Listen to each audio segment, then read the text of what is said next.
बिस्मिल्लाहिर्रहमानिर्रहीम। अस्सलाम वालेकुम नाज़रीन कराम, मैं हूं मखदूम शहाबुद्दीन और आप देख रहे हैं मेरा फेसबुक और यूट्यूब चैनल। उम्मीद करता हूं आप सब लोग बखैर वाफियत होंगे और जहां भी होंगे अपने अहले खाना समेत खुश भी होंगे और महफूज भी। नाज़रीन कराम, Nawaz Sharif has been चिकन्ड out. Nawaz Sharif साहब जो हैं उन्हें एस्टैब्लिशमेंट ने ठोक डाला है और नवाज शरीफ के 14 तबक रोशन हुए हैं और पाकिस्तान वापसी से पहले ही नवाज शरीफ ने तारीखी सरेंडर कर दिया है। इससे बड़ा सरेंडर हो नहीं सकता था। और एक दिन पहले तक, बल्कि आप ये कहें कि तकरीबन 24 घंटे पहले तक लोगों को निशाने इबरत बनाने वाला नवाज शरीफ, वो नवाज शरीफ जो कह रहा था कि मुझसे कागज पे लिखवा लो, मैं चौथी मरतबा वजीर आजम बनूंगा और वजीर आजम बन के मैं एक साबिक आर्मी चीफ, एक साबिक DG ISI, 2 साबिक चीफ जस्टिस और आइंदा आने वाले चीफ जस्टिस को टंग दूंगा। तो इस सब के अंदर नवाज शरीफ साहब जो है उनका तारीखी सॉफ्टवेयर अपडेट हुआ है, तारीखी सरेंडर। और नवाज शरीफ के 14 तबक किस तरह से रोशन हुए हैं, ये डेवलपमेंट्स आपके सामने रखनी है। और इस वक्त इमरान खान की कही हर बात जो है वो 100% सच साबित होती जा रही है। इस सब के अंदर एक तो ये डेवलपमेंट्स भी है। वहीं दूसरी जानिब सेनेटर अफनानुल्लाह, जिनकी शेर अफजल मरवत साहब के साथ आपको पता है कि हाथापाई हुई थी, अफनानुल्लाह साहब की हालत गैर हुई है और शेर अफजल मरवत के ऊपर पर्चा, ये क्या मामला है शेर अफजल मरवत पे FIR की क्या इस वक्त अपडेट है, वो भी आपके सामने रखनी है।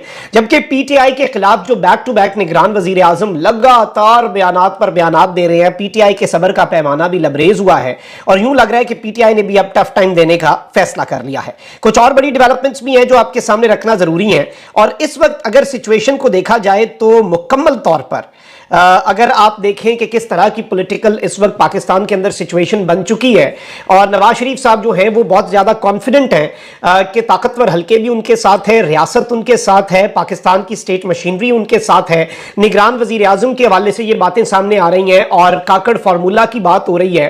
नवाज शरीफ के करीब समझे जाने वाले साफी कह रहे हैं कि मिनिस्ट्री ऑफ लॉ जो है, वजारत कानून, उसे कह दिया गया है कि कोई लूप होल ढूंढा जाए और फिर नवाज शरीफ साहब को वापसी के ऊपर ताकि बेहतर अंदाज में, और उसमें फिर यही हल इन्होंने ढूंढा है कि नवाज शरीफ साहब आए, जहां से बात खत्म हुई थी, मेडिकल चेकअप हो, उसके बाद वो जलसे से खिताब करें, फिर सर्विसेज अस्पताल उन्हें तहवील में ले जाया जाए और सुबह अदालत पेश कर दिया जाए। यही इन्हें एक हल जो है वो नजर आ रहा है। और इस सब के अंदर पूरी का पूरा निजाम जो है, पूरी का पूरा सिस्टम जो है वो अब नवाज शरीफ के आगे क्या घुटने टेकता है। और देखें, इमरान खान को माइनस करना अलग चीज, इमरान खान के खिलाफ पूरे का पूरा निजाम अलग, एक तरह से वन साइडेड खेल जो खेल रहा है वो अपनी जगह। लेकिन अब अगर नवाज शरीफ के लिए पूरा निजाम लेट जाता है तो फिर वो जो एक रही सही कसर है वो खत्म हो जाएगी। फिर बहुत सी चीजें जो है वो बहुत ज्यादा खुल के सबको खेलना पड़ेगा। वो जो हिजाब में है अभी, वो जो पीछे है, वो जो पसे पर्दा है, फिर सबको खुल के आना पड़ेगा। और जो खुल के ना भी आना चाहा, अवाम के सामने हर चीज खुल जाएगी, अवाम के सामने दूध का दूध और पानी का पानी हो जाएगा।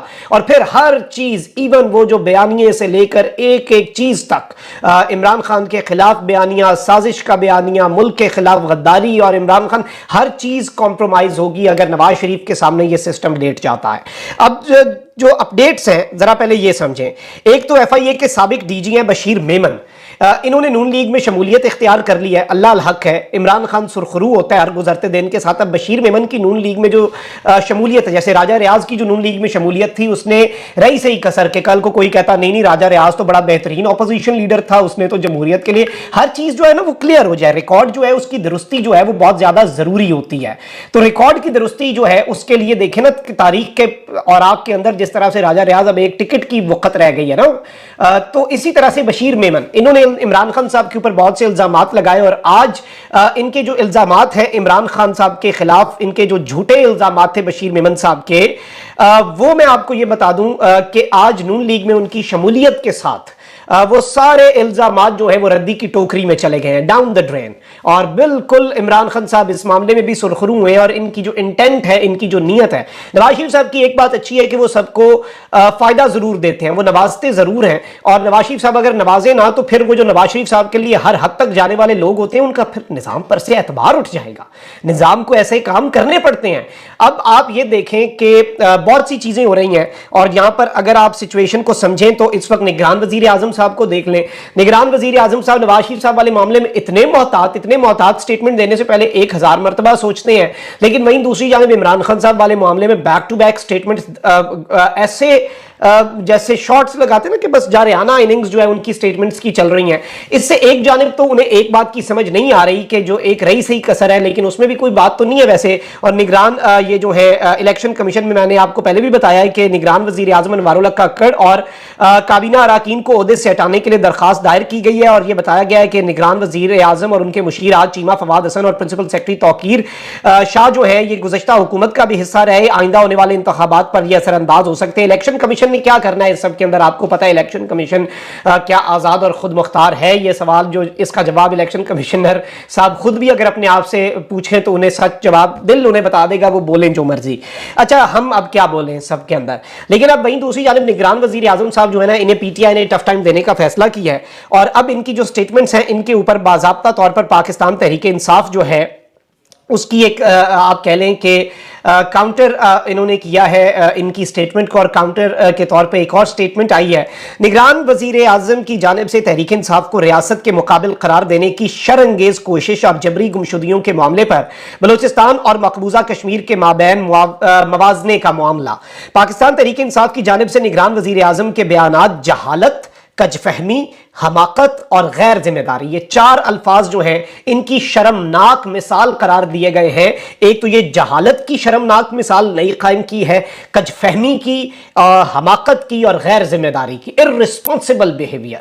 और इस सब के अंदर पाकिस्तान तहरीक इंसाफ का ये मौक़िफ़ है। निगरान वजारत उज़्मा के मनसब पर बैठा शख्स अहमकाना बयानबाजी से दाखिली बहरान की संगीनी में इजाफे और दुनिया में पाकिस्तान के तशख़्ख़ुस को नाकाबिले तलाफी नुकसान पहुंचा रहा है। पाकिस्तान तहरीक इंसाफ विफाक की सबसे बड़ी सियासी कुव्वत, रियासत के मफादात की मुहाफिज है। पाकिस्तान तहरीक इंसाफ रियासत पाकिस्तान के मफादात की मुहाफिज है। चेयरमैन तहरीक इंसाफ ने अपने फलसफाए सियासत से लिसानियत, इलाकायत, फिरकावारियत और दाखिली तकसीम से रियासत के लिए जन्म लेने वाले संगीन खतरात का मौसर इंसदाद किया। खान साहब ने इन चीज़ों को ख़त्म किया। मुआशरे के तमाम तबकात खुसूसन नौजवानों और ख़वातीन को सियासी धारे में मुतहर्रिक करते हुए चेयरमैन पीटीआई इमरान खान ने रियासत में जमहूरियत को ठोस बुनियादें फराहम की। बतौर वज़ीर आज़म मुआशरे के गरीब तरीन अक्सरियती तबके को रियासती वसाइल में हिस्सादार बनाकर चेयरमैन पीटीआई ने रियासत को तबकाती तकसीम और कशमकश के खतरे से बचाया।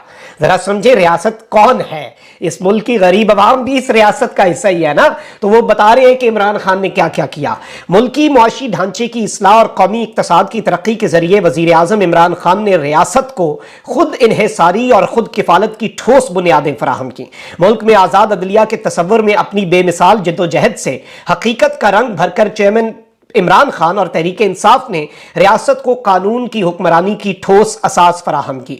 दस्तूर शिकन और जमहूरियत बेजार कुव्वतों ने आज रियासत के लिए संगीन खतरात पैदा किए हैं, तो तहरीक इंसाफ ही वो वाहिद सियासी कुव्वत है जो रियासत के दिफा में मैदान में डट कर खड़ी है। रियासत को हकीकी खतरा आईन और कानून की पामालियों, जमहूरियत पर मारे जाने वाले शबखून और इक्तदार पर मुसल्लत अहमकों के नाकिस फैसलों और जाहिलाना बयानात से है।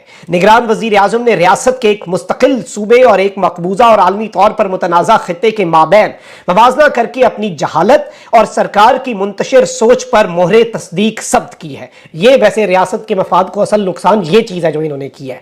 बलूचिस्तान समेत मुल्क भर में लाकानूनियत मरकज और सूबों में कायम गैर मुंतखब हुकूमतों और उनके सहूलतकारों का किया धरा है। पाकिस्तान के एक सूबे और मकबूजा कश्मीर के हालात में मुमासलत तलाश करना एक इंतहाई खतरनाक सोच की गम्माजी करता है। निगरान वजीर आजम हमाकतों के रिकॉर्ड कायम करने के बजाय अपना आईनी फर्ज निभाएं, आजाद और मुनसिफाना इलेक्शन करवाएं और घर को सुधारें। चलते बने। तर्जुमान पाकिस्तान तहरीक इंसाफ मरकजी मीडिया डिपार्टमेंट। अब ये इससे ज़्यादा इसके बाद भी अगर निगरान वजीर आजम साहब कोई स्टेटमेंट दें, ये जिस तरह से हकाइक के अंदर, और ऐसे इसे कहते हैं, इससे ज़्यादा और कोई लफ्ज़ बेहतर लग नहीं रहा, लेकिन ये पाकिस्तान तहरीक इंसाफ ने आईना दिखाया। अब अगर कोई ये कहे कि भिगो कर मारी, मैंने आईना दिखाया है। अच्छा, वहीं दूसरी जानिब अब एक इसहाक डार साहब ने स्टेटमेंट दिया और तारीख का सबसे बड़ा यू टर्न जो है वो नवाज शरीफ ने ले लिया है। शेर एक बारी फिर डर गया जे, शेर एक बारी फिर सहम गया जे और शेर ने एक बार फिर तारीखी सरेंडर कर दिया है। Nawaz Sharif has been चिकन्ड out. Nawaz Sharif ने जनरल बाजवा और जनरल फैज के एहतसाब का मामला अल्लाह पर छोड़ दिया है। वो इंतकाम के बजाय मुल्क ठीक करने पर तवज्जो देंगे।